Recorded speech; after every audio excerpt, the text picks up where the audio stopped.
Hello, everybody. Good afternoon and welcome along to the Rangers Rabble podcast. This is your Aberdeen 2 Rangers 2 reaction.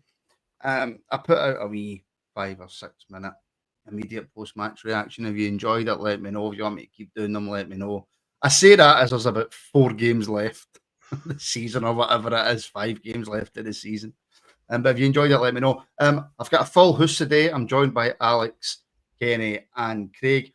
The reason that Alex is here is because I asked him during the watch along, do you want to come on the reaction? Completely forgetting that Craig was on. Because his name wasn't down for it. Completely forgot. Who was the score today? Hagan! I've got to say, my reaction to the goal didn't go down too well with the people doing the watch along. It wasn't Alex enough. No, just wasn't. You actually got criticised for not being Alex enough for your rigger, man. They were told to do it again, so you need to perfect that, Martin. It's just not good enough. In fairness, we were down to 10 men, and it was only to make it 2-1. So, there we go. Anyway, Aberdeen 2, Rangers 2, Alex, Kenny, and Craig. Welcome. Kenny, I'm going to start with you, because your words to me, or to us all before we started, was...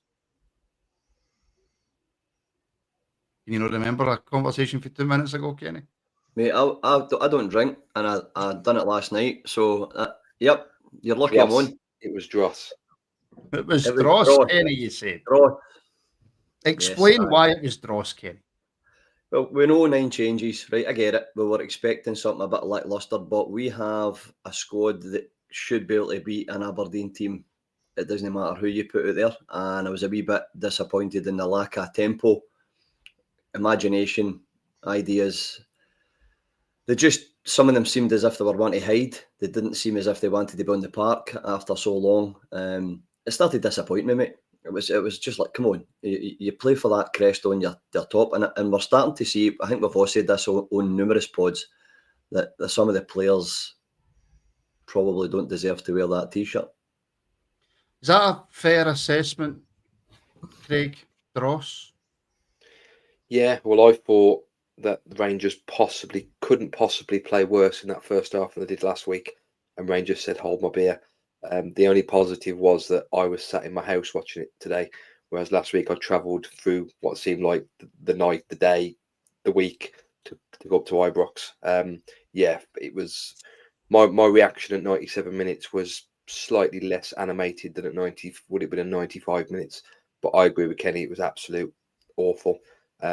You can use the excuse if we're down to 10 men, 9 changes, but that doesn't excuse the difference in the teams being heart, desire, whereas some of our players just clearly wanted to be anywhere else but Pittodrie today.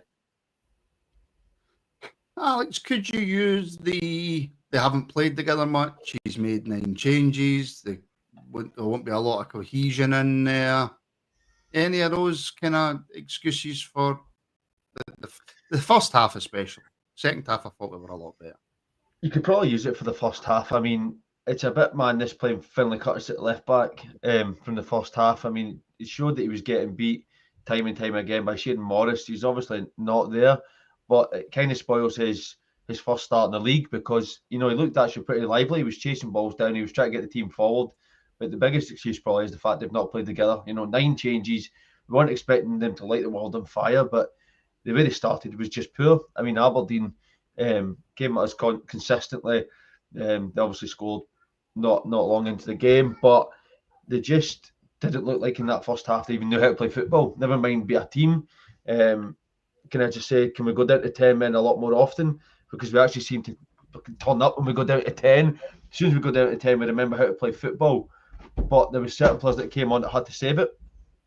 Yeah, well, I think Barry Ferguson disagrees with the Finlay Curtis analysis. I watched the full length post match that they do with all the reporters, and Kenny, he was full of admiration for young Finlay.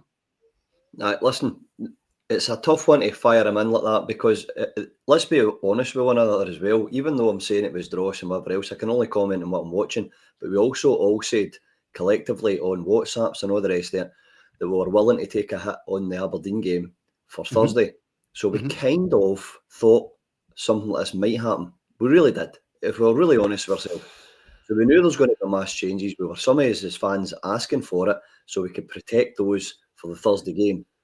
And I do believe throwing a wee guy into a game like that, it was hard. It showed a good account of himself for what he was, but I agree with Alex. See, when you're starting to get beat as often as you get beat, you need to make a change there, Swift. I know he did, but just meaning he was getting beat quite a lot and there was nothing really getting done. You're thinking, right, the wee man's been done 2 or 3 times now. Maybe it's time to strengthen that area. That's what I thought.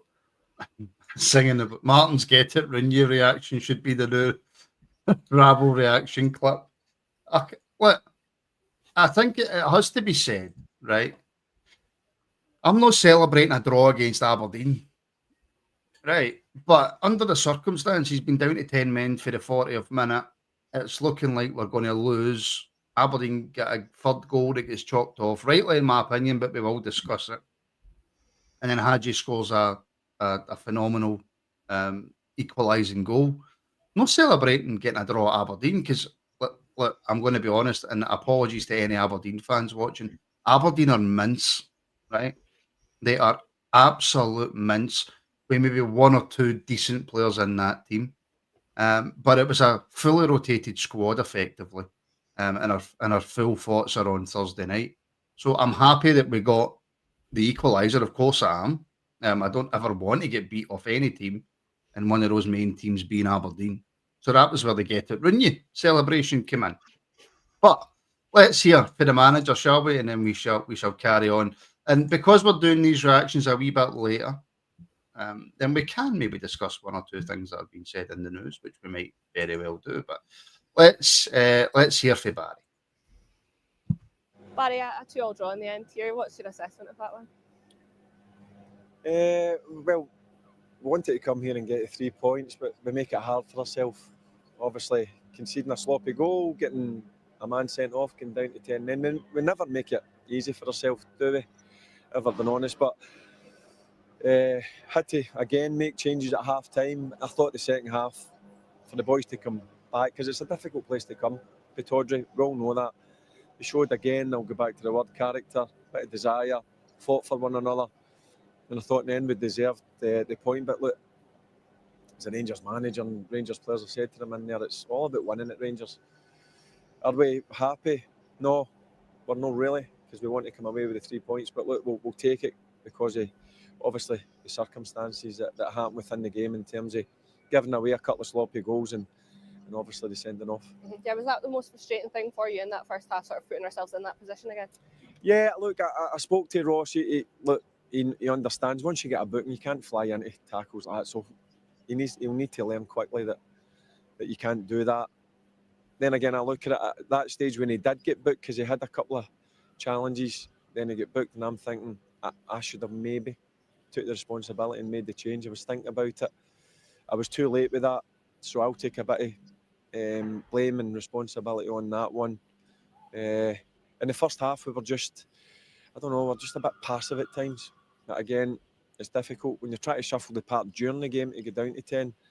But when you get them in the dressing room and you explain what you're wanting and what you're looking for, I thought the second half we were good. Yeah, started the second half strong as well, obviously, that goal from Hamza. Yeah, and again, it's a good goal for Hamza. You need to suffer a wee bit. You need to let them have the ball, but they were just going side to side, and then you're hoping that they'll make a mistake, and then we can counter on that. That's what that was our game plan. And then the final 10 minutes, I decide, right, you know what? It's all or nothing here. Get Sario on up top with Hamza, get balls forward and try and get up and support. And thankfully, we got that goal in the end, a brilliant finish from Giannis. Yeah, can I just ask you about Finlay Curtis as well and his role? We spoke about him before the game, it being his first competitive start. How did you feel he got in today? Played a few different positions. Listen, it's a tough place to come and come into. And he's played it with Scotland before. We spoke to him because I wasn't sure if I was going to go with him there. But the young man, listen, he listens and he wants to learn. And I love that. I love that. And he showed a real willingness. And I thought he was really good. He'll be proud, and hopefully his family's proud of him. Because I was on the touchline standing, I was proud as a manager. So it's a brilliant experience for him. I said to you before, I've done it with Bailey, I'll do it with Finlay. You see, we've had another young player on the bench as well. If I feel they're good enough and they're ready, I have no issues with throwing them in. You lost Rafa Fernandez in the first half. What's the issue there? Is he okay? Hamstring injury. I don't know how long he's going to be out. So that's another one to add to the long list. So I'll just need to wait until tomorrow and Tuesday and see who I've got to go with in Thursday night, and then I'll obviously make my decisions and what we're going to approach it and what personnel I'm going to go with. Thank you. Injuries, Kenny, are starting to become, not starting to become, are continuously the bane of our existence. Look, I don't think, and I don't mean this in a bad way towards the boy, losing Fernandez, we can deal with that. The boy's only played, one other game, 2 games max. He'll be going back to his parent club at the end of the season, no big loss. I certainly hope he recovers for his injury okay. But injuries are just killing us, Kenny. Yeah, it's and let's take a few seasons over that. There's probably many leagues we threw away when we ended up with 2 and 3 going out at the one time. We always said that. What the hell are we doing in training? What's our medical staff doing? Blah, blah, blah, blah, blah. But I do agree with Ian Thompson and all when he said that the type of players we're buying as well sometimes carrying a niggling injury, or they don't play completely regularly all the time, and then it becomes rigorous up here. The next minute they're out for and it always seems to be, Martin, it never seems to be we get an injury that the guy's back a fortnight. We always seem to get the injuries the guy's back in 6 months. And that's where it's getting frustrating for me as a fan, because you get a little bit of momentum, it starts to run, boom, 2 players gone. And Fernandez is just the pinnacle of the problem that Rangers Football Club has in the last good few years, I feel. It's been, I usually would say it was unlucky. Well past that now. It's just I think we're inept as well. It's mad. Yeah, it's pretty bad, Craig, to be honest. Well, Barry's there kind of, I can see what he's trying to do. He's trying to take a wee bit of the heat off of Ross for the sending off. He's seen he had a few tackles. Maybe I should have took him off. Maybe a more experienced manager may have. But it's up to the player, Craig. That Ross is a young-ish player, but he's been around the first team long enough. He's played enough games that he should know better. And there's no complaints, is there, with the second yellow? No, I said in the group chat, and I said before, that's the sort of tackle that you don't make that sort of tackle if you're not on a yellow card, let alone on a yellow card, because he's never getting the ball. It's a booking waiting to happen. He's chasing the boy back. He's probably a bit frustrated that the boys had him on toast most of the game. But Ross isn't. If that was Finlay Curtis, let's put Finlay Curtis in that position, I could sort of give him a bit of benefit of the doubt. First game, first start. Ross has played plenty of games. Ross has played for Northern Ireland. Ross isn't a young player in terms of appearances. It's a poor tackle. And he's another player that physically isn't up to it in terms of he doesn't have the robustness. So for me, I would be very surprised if we see Ross again playing for Rangers if he's not on the move in the summer. But no, it's a poor tackle, and if that was a tackle on my player, I'd be going mental, because it's a really poorly timed tackle. He's never getting the ball, and in my mind, he's gone out, and he probably hasn't, but in my mind, he's gone out just to take the player down. Yeah, and look, Alex, to be brutally honest, I'm biased, and I'm fully willing to sit here and admit my bias, put my hands up and go, yep, completely biased when it comes to young players. Yes, Finlay Curtis get beat a couple of times in that left-back position. Absolutely he did. But I tend to agree more with Barry. I thought his application, his determination, everything throughout the game was absolutely spot on. I think when he got moved further forward as well, I thought he looked good. I'm not sitting here saying that he was man of the match, or he was a shining light, or he was outstanding. But I'm with Barry. I was, not that it really means much coming from me, Alex, but I was dead proud of him as well. Yeah, I mean, you've got to be proud of Curtis. There was a few times that he got beat, but he showed the determination to at least keep following the man, try to put him off, try to put the tackle in, and it just didn't work out for him. But he looked better when he was in front of Tav on the right-hand side rather than being used as a left-sided defender. It didn't really work, but Ross McCausland wasn't only man at fault today. I mean, look at him at times at Tav, when we put him at right back, he was getting bummed as well. He was giving so many of the balls away. He wasn't able to cope with that right-hand side. Ross was just the one that got himself booked and then lost his head and got booked again. So that's why the pressure's on him, and everybody's talking about the stupidness of what he's done with that tackle. But there was a few boys out the other day that looked out of their depth. But Finlay Curtis isn't one that should drop his head. He will get game time and he will look better. I said to you during the watch along, if we keep this European campaign going, you'll see a lot of those players continue to play in the league because they're games that won't matter as much as the European campaign does. So if we can get past Bilbao on Thursday, you'll see the likes of Czerny and Raskin not even making the bench because they need to be rested in these games. Yeah, 100%, 100%. I have to maybe bring a wee bit of negative, and please, Kenny, tell me if I'm talking absolute dog meat. Aberdeen's first goal, the free kick. Has Kelly got to do better there, Kenny? So, I don't know if any of you have ever played in goals. I know I certainly haven't. He set the wall because he thought the ball, he's trying to take that thought out of Clarkson's head. He's trying to take the thought. He said, I'm going to set my wall, you're going to put the ball in. I do believe, I did say it when I was watching it, that he should have been a wee bit closer to his near post. And I did say that to my boy when I was sitting there watching it. I said, listen, he's a wee bit too much in the middle for me because the boy can hit a free kick. Nobody kidded here. Every one of us have saw him do it. And he's done it quite a lot. So, yeah, I think I like Kelly. I'm a big fan of him, but I just think in that one, you should always be contemplating he's going to go for the goal. And I think he misjudged that and he thought the ball was going to get whipped in for a header. So I think, yeah, I'm not so sure about the foul in the beginning, but I don't think there was a foul there. But anyway, not a foul. No. So immaterially, he hit the ball, and I think the keeper, to answer your question, Martin, I think he should have been a wee bit closer to his near post and positioned the wall towards the far post, so it was harder for him to go in that direction if he were to go for goal. Because surely as a goalkeeper, that's what you're thinking. Do you know what I mean? Is it going to come near me? And the wee guy's got it in him. He's got it in him. I think was it James McFadden that was talking on it today? Is that who it was? Because he said he's got very much. What's the wee fella that plays for Leicester now that went to Aberdeen that hit the free kicks, mind? Oh, plays for Tottenham, Madison. Madison. Yep. So he said that there's a lot of Madison in him. This is before he hits it. So if he knows, and we're all saying this boy can hit one, yeah, I think he should have done a wee bit better. No hanging his neck out there because he's a good keeper, but yeah, in that instance, he should have maybe been closer to his near post. Yeah, and this was my worry about, and I don't think anything's going to come out in terms of media fanfare or anything like that, but my one worry with Kelly starting the day was, and it was, I don't know if you can go the classic Craig as a howler, right? But if he makes a mistake, are folk then going to be saying, right, Butland back in on Thursday and all that? But I agree with Tim. Craig, he got a full hand on it. He probably should have kept it out. Look, what am I saying probably for? He should have kept it out.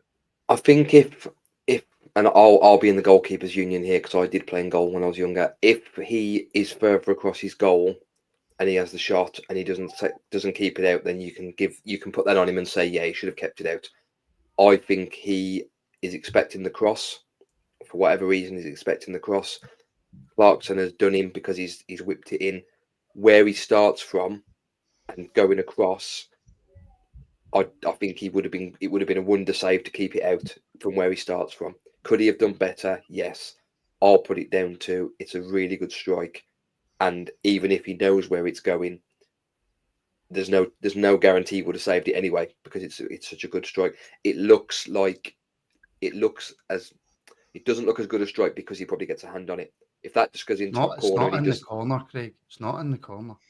It's also a good height as well. See, when you look at behind, it's actually quite a good height for a keeper as well.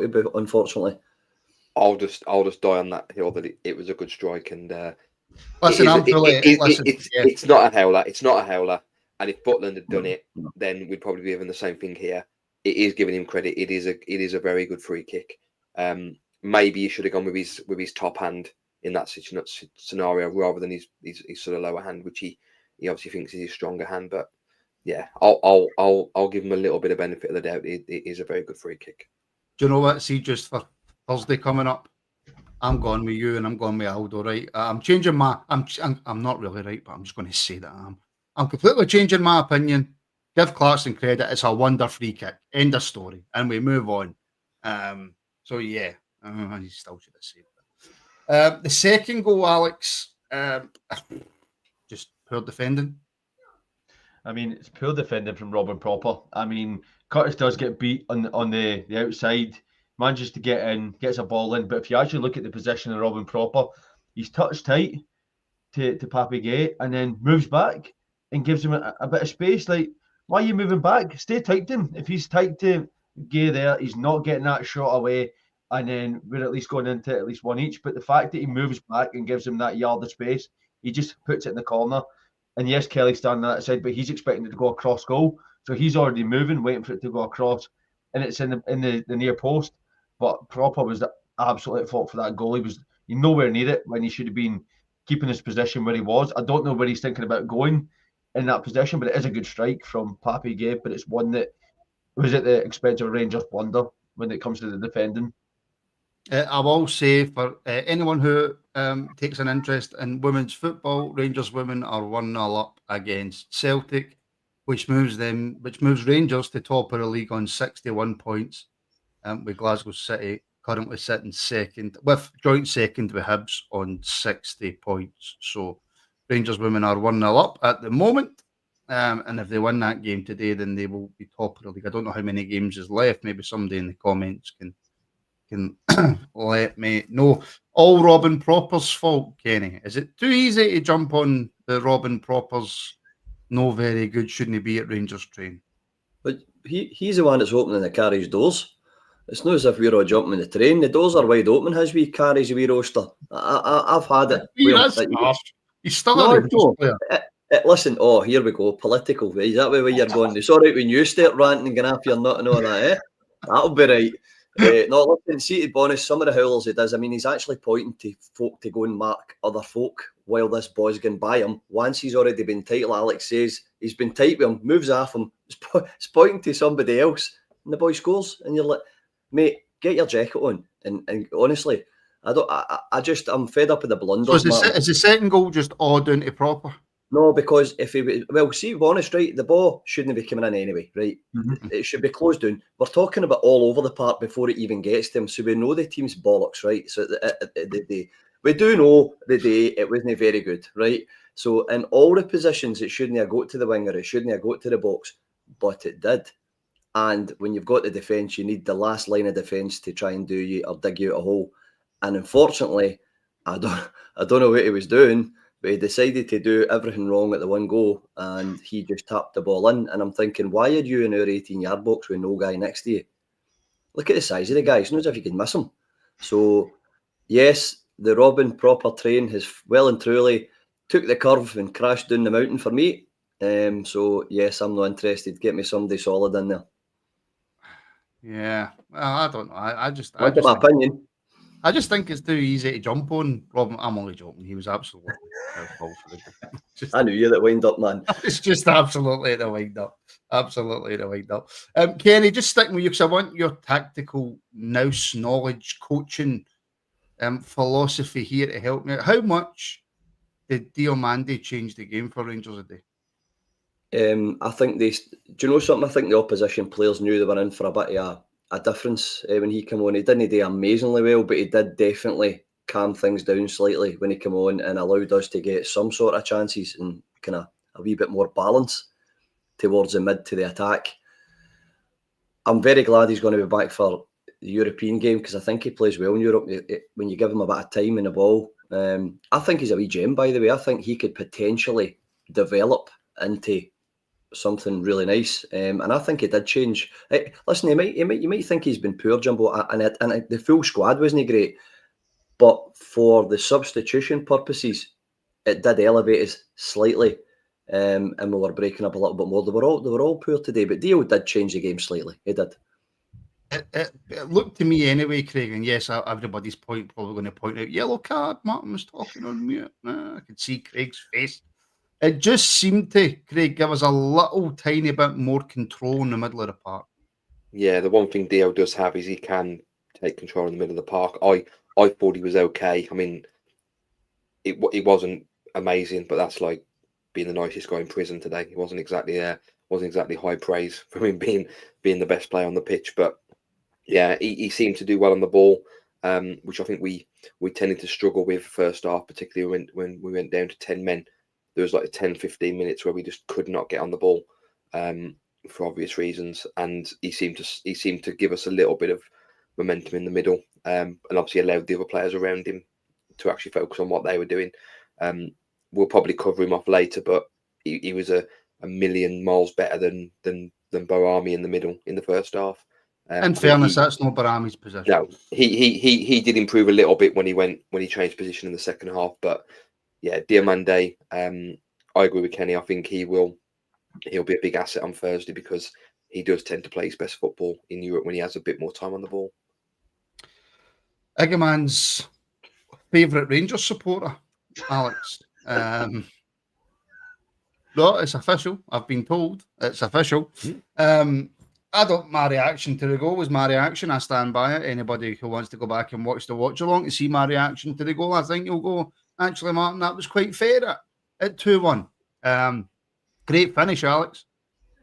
I mean, I have to say, before we talk about our Eggman goal, you were the jinx. Aberdeen did nothing until you joined the watch along. As soon as you joined in, they got a free kick and scored it. So we have to blame Martin for that goal because, yes, they had a few chances, but nothing to scare the goalkeeper. Then all of a sudden, Martin joins in, and it's minutes later they score. So it's all Martin's fault. But no, it's a great goal from Eggman. It's actually a great pass into him. Looks like he's lost the ball, gets trapped under his feet a little bit, manages to hold off the defender, gets a touch to his side, and absolutely rockets in the goal. What I liked, though, was that the goalkeeper, Ross Doohan, didn't even move.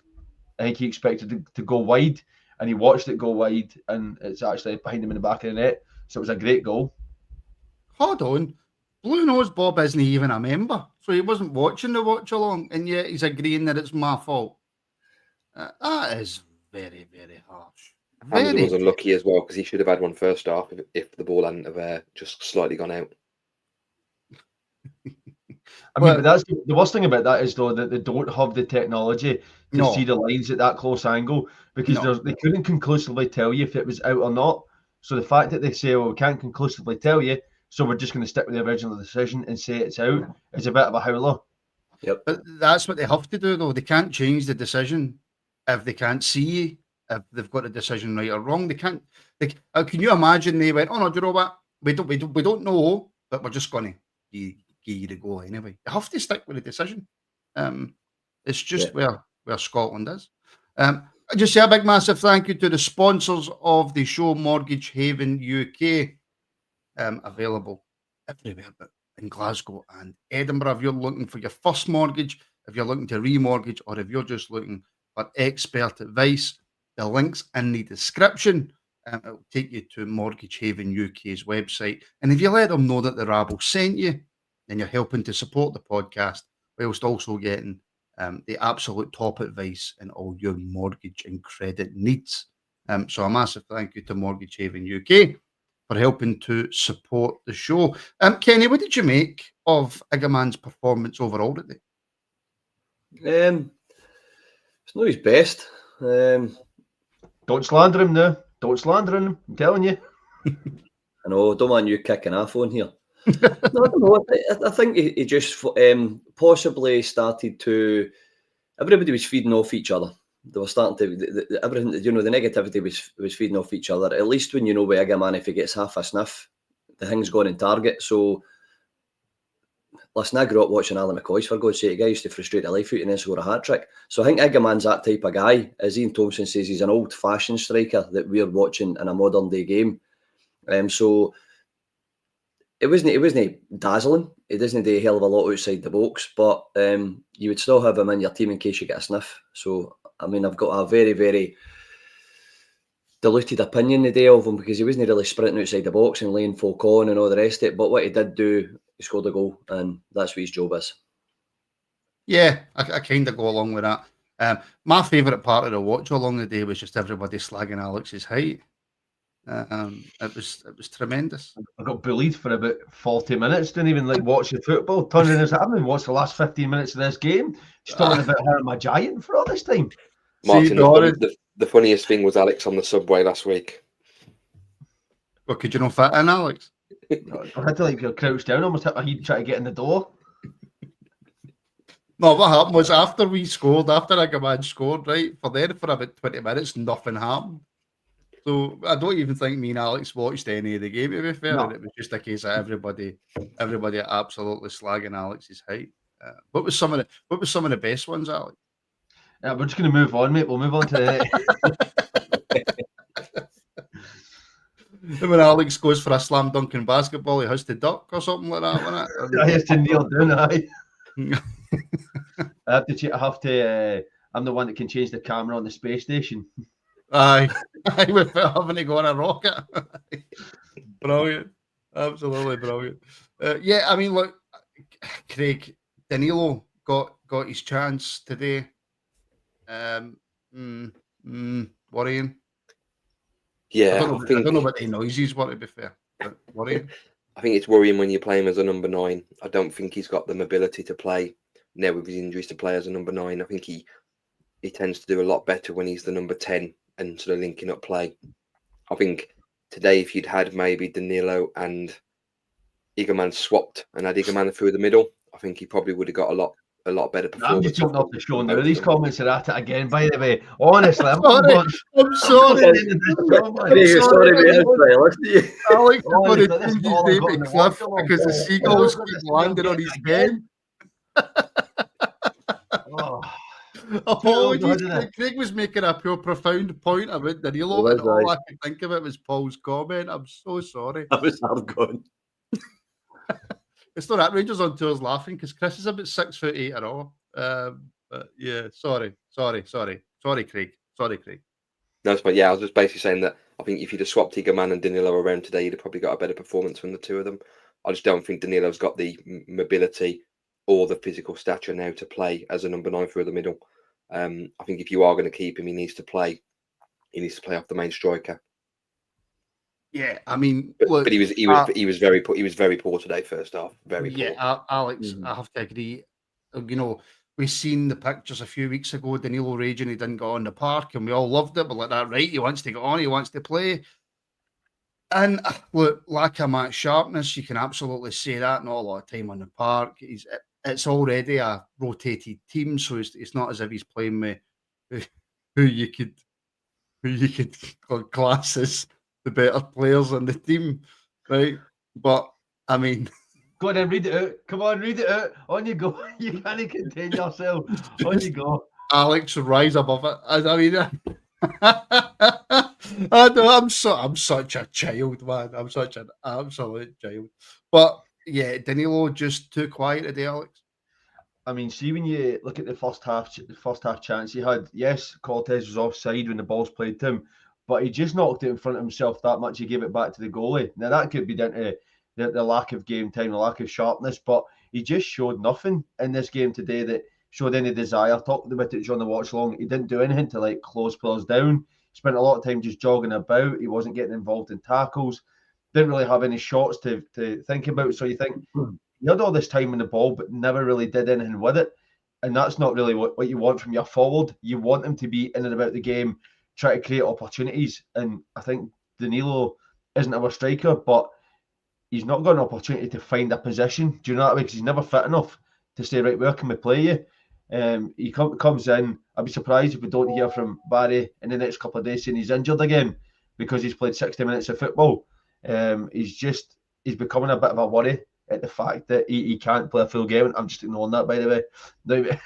Not even talking about it. But when you look at Danilo, we paid $6 million for him. We've not even really had that in return, have we? We've not really seen anything to suggest he was worth any of that. He stopped himself there. I was clearing my throat. My throat was. You were honest. Clearing my throat. Can we look too much into the Danilo thing today, Kenny, or is it a case of like the guys just not had enough?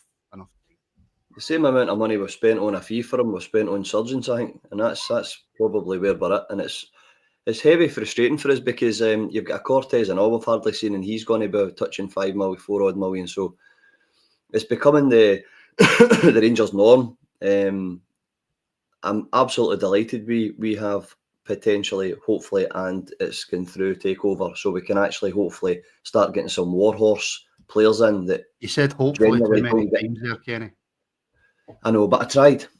But honestly, I'm sick. I'm sick to death of us bringing on players who have cost us a lot of money, who don't really do much at all. And I watched Danilo like Alex there, and did he offer it? No. He offered a diving header, and that was it for the full game. It's really, really annoying as well, because the amount of money we're bleeding on players that don't give us a full season, and we definitely haven't got a squad big enough to be playing the way we're playing. And I understand the league's finished, I get it, right? But still, the players that we've got in that squad are good enough, or should be good enough to beat an Aberdeen team. And that's where it's annoying me. And Danilo's just another long list of money we've threw down the drain. Yeah, and Smoke's right. It was a giant order for us to be able to come back 2-0 down with 10 men. Yeah. Right, okay. Let's hear from the match winner before we talk about the match winner, Yanis Haji, who also spoke to Rangers TV. Yanis, a 2-2 draw here in the end today. What did you make of that one? Yeah, we're just. I think we're just making our life quite hard throughout the season. I think not just now. Obviously, coming back, playing just in 10 men says a lot, but obviously, it's not the scenario we wanted. We wanted to come in here and win. But we're trying to take the positives out of it, considering the last 2 games we played in 10 men, and we grinded a lot, and we managed to get results in. Sorry. I'm getting loads of grief for it, and if I let this interview play on, I'm just going to get even more grief. So I'm going to go back to it in a second. Equaliser, not match winner. I was too busy laughing at Alex's height jokes, right? Too busy laughing at his height jokes. Equaliser, not match winner. We can get through the next round, and hopefully be in, obviously, for 90 minutes, 120 minutes, whatever, in 11 men, so we can compete and get in the next round. Yeah, are those positives the character the squad have been showing? Because I think at times this season it's maybe been questioned, but recently you all really have shown that you can fight till the end to get what you want in the result. Definitely, I think there is character, and there is people that wants to sacrifice for the team, for your teammates. I think we have to do it more consistently. I said it back in January or December. I think that's the word for us throughout the season. Consistency. It's something we have to bring in more often, and everybody agrees in the dressing room, the technical staff as well. So, as I said, all focus now on Thursday, and hopefully we can put that into play come Thursday and get in the next round. For you coming on this afternoon, what was the message to you at that point when you came into the game? Yeah, obviously try to get back in the game. I know it was a lot of running. We changed a bit the formation as well after 10 minutes after I came in. So it was just about getting that second goal. We obviously managed to get it quite late, but in the end, that was everything we could have done. And as I said, it's positive that we came back, considering we playing in 10 men, but it's not enough. Just talk us through that goal. You must be really pleased with the finish yourself. Yeah, obviously, I trust a lot my strike, left or right. I would have preferred, obviously, Cyril to finish it quicker in that action, but it happens. It's football. I think he had a great strike. Unlucky, and then in the end, Jefte was switched on. He was so high up the pitch to get the rebound, and then obviously set me just before my shot. So happy that it went in. Happy that I trusted my shot, and hopefully more of that. Done it a bit earlier. Obviously, a huge night now on Thursday for the squad, and a big few days now preparing for that one. Yeah, definitely. As I said, full focus on that. We want to finish the season on a high, and we must give something back to the fans. And realistically, it's the only competition right now that we can still win. And it's a competition we've been doing well the last few seasons, and we're super positive. But in the same time, we know we're going to fight against a really good rival, and hopefully we can come up on top. Thank you very much. Right, can I just ask everybody watching, just before we carry on? Yes, Alex is on another level. If this is your first time here, please do hit that like button. It really, really helps the show. It helps the channel. And if you want to as well, subscribe. Again, both things massively help the channel. The more likes we get, the more YouTube pushes it out. And if you want to help support the channel even further, you can join the Rabble Network.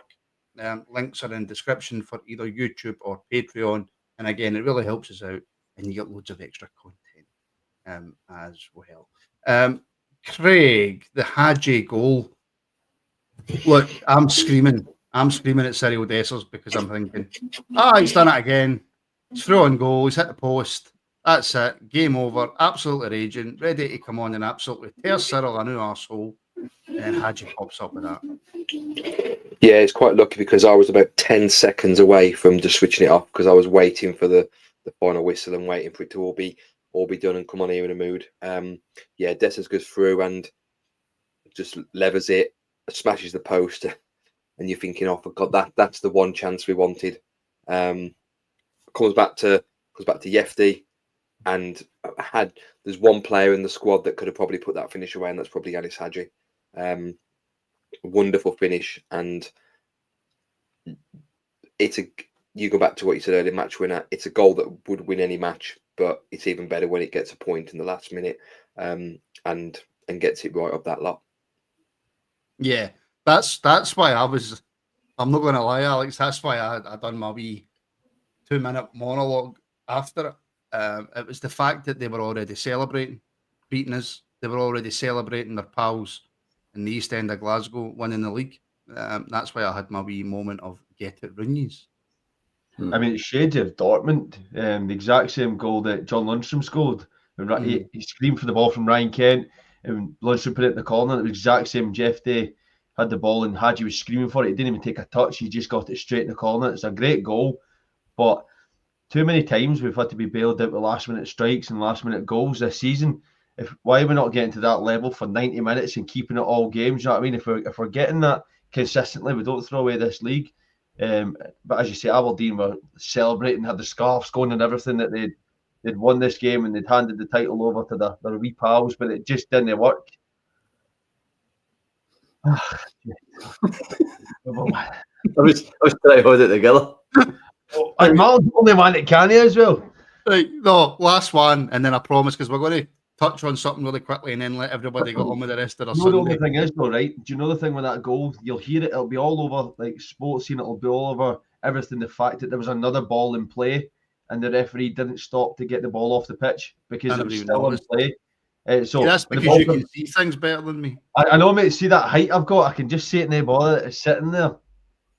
It's this, and then I swear to God, I promise this is the last one I'm going to mention. Right, Alex hobbies including feature on podcasts and reaching high stuff for old ladies in Tesco. Like I said, just because you're already going your tiptoes to get the top shelf, leave me alone, right? Alex hat has a snow cap. Anyway, right. Take this one, right? I'll actually take this one up. There you go. My barber needs scaffolding, right?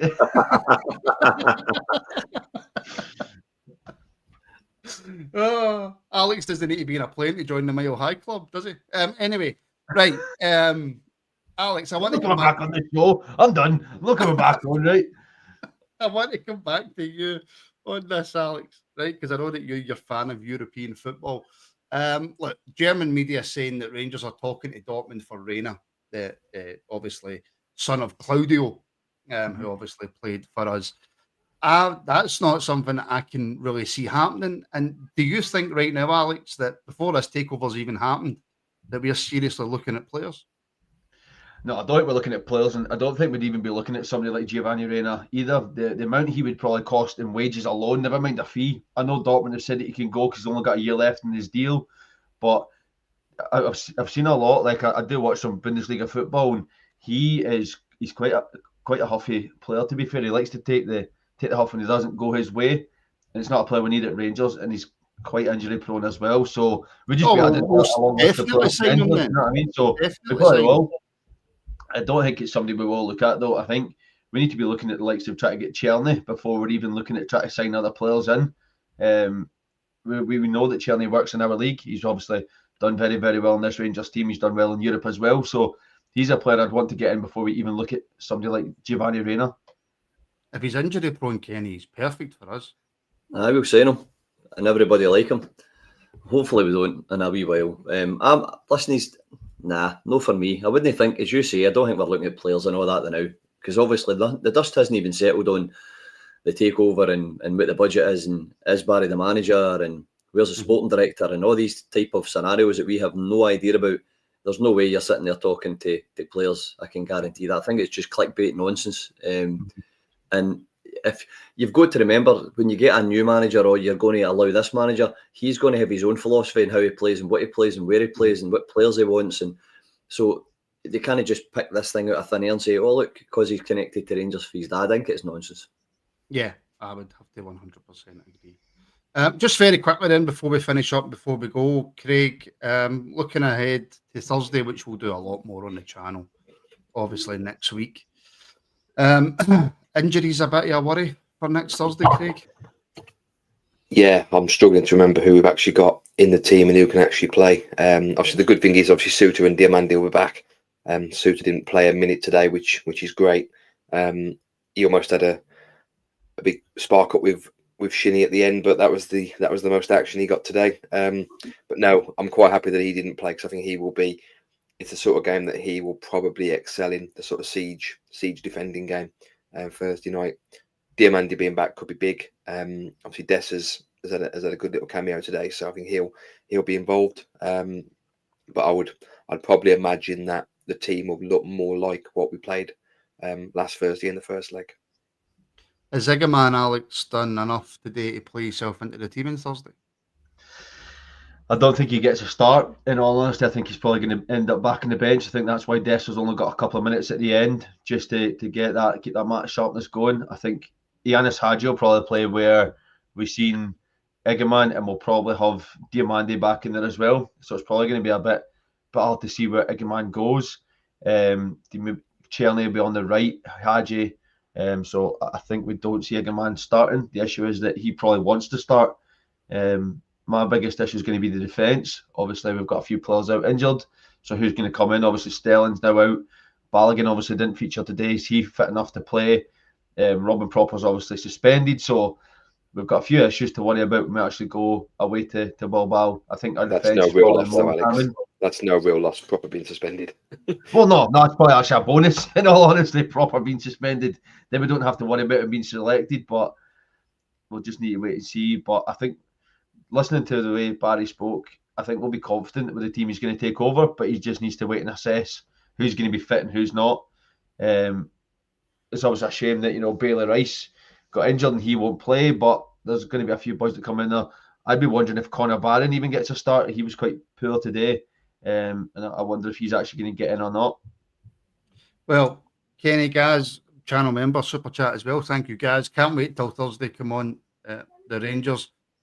The reaction to the draw, Kenny, the day isn't like your usual reaction to Rangers dropping points. I think we're all kind of in that. Right, okay, league's done. We wait until next season and then we go again. So as far as the league's concerned, don't care. Right, it's done. Yeah. Everything now is on Europe, and I think it's 90 minutes or 120 minutes or whatever it is for the chance to make it to another European semi-final. So I think the majority of fans are buzzing now, aren't they? Well, have we put behind us for the time being this? We've been shite. Most of the players aren't good enough, but we're changing the mindset into, right, don't care about that. It's all about Thursday. We all know we're a different animal on the Thursday nights and European competitions for a religious time now. We've done really well since Stephen turned us into a team that can fight in both fronts. But you just wipe your mouth after today and you think, right, let's go for it. We're all dreaming again because we know that they're a different team in Europe. I'd like to see us not lose a player that early. That'd be nice. But apart from that, I think if we get a chance to take Bilbao away, you can't write us off because we've got that kind of luck thing going on where we just keep steamroller and we shouldn't be. I mean, I remember the game we were going to Boa Vista in the last run we went to the final before, and I think it was 2008. Was it the one that Whittaker ran right through the full team? Was it, and then put the ball in it? And you're thinking, Sporting? No, it wasn't. Was it? Mm-hmm. Was it Sporting? Was it? And that's what I was saying. We were right off in every single game running up to that final. So there's a touch of feeling about that. And I honestly think that we just get behind the team for Thursday, and you just don't know what we're going to achieve in Europe now. You just don't. If anybody's going to guess it, then they're a lot smarter than me, because I've been shocked every round nearly. So I'm quite happy we're actually playing Europe on Thursday and we've got something we're still fighting for, rather than we're sitting there and Aberdeen's ones, they're the ones looking for a trophy still, and Rangers are sitting second top of the league, and we've literally domestically have nothing else to chase, but we've got a European trophy to chase. So yeah, I'm absolutely buzzing for Thursday, and I know for a fact all the Rangers fans will be wiping their mouth for the Aberdeen game now and forgetting about it by Monday. If we get through on Thursday, it almost makes the next 5 games bearable in the league. Whereas if we go out on Thursday, then we're just going to watch Rangers for the sake of watching Rangers. That's effectively what it becomes. But we shall see. Listen, we're going to talk about that plenty more throughout the week. So my thanks to Alex, Craig and Kenny for joining me. Thank you for everybody slagging Alex. It gives me great pleasure. It gives me absolutely great pleasure. Just before we go, Alex, I've just checked WhatsApp there and it said something about an Mbappe red card, and you said it's disgusting. Oh, it's a disgusting challenge. He just comes in and he just stamps down, literally runs in and just stamps down on the defender's leg and catches him right on the shin, but it's a proper stamp. And it's a straight red. He's got no complaints. He actually complained that he got a yellow card, thinking it was a good challenge, and then when you actually look at it back, even in normal time, it's a really bad challenge. So, he deserves to be sent off. Oh, well. I could have asked you off air, but I thought I'm just going to ask him anyway. Like I say, folks, please do like, share, and subscribe. It really, really does help out the channel. I know that apart from Europe, there's not a lot really left for Rangers this season, but we've still got a lot of content to come. Loads more content. So please like, share, and subscribe. Check out our sponsors, Mortgage Haven UK. And of course, a big thank you to TalkSport, as we are now part of the TalkSport fan network. So go and enjoy the rest of your Sunday, folks. Join us later tonight at 8 p.m. for the SPFL show, unless you're watching this back on Monday, in which case go back and watch the SPFL show. So enjoy the rest of your Sunday, folks, and we shall speak again very, very soon.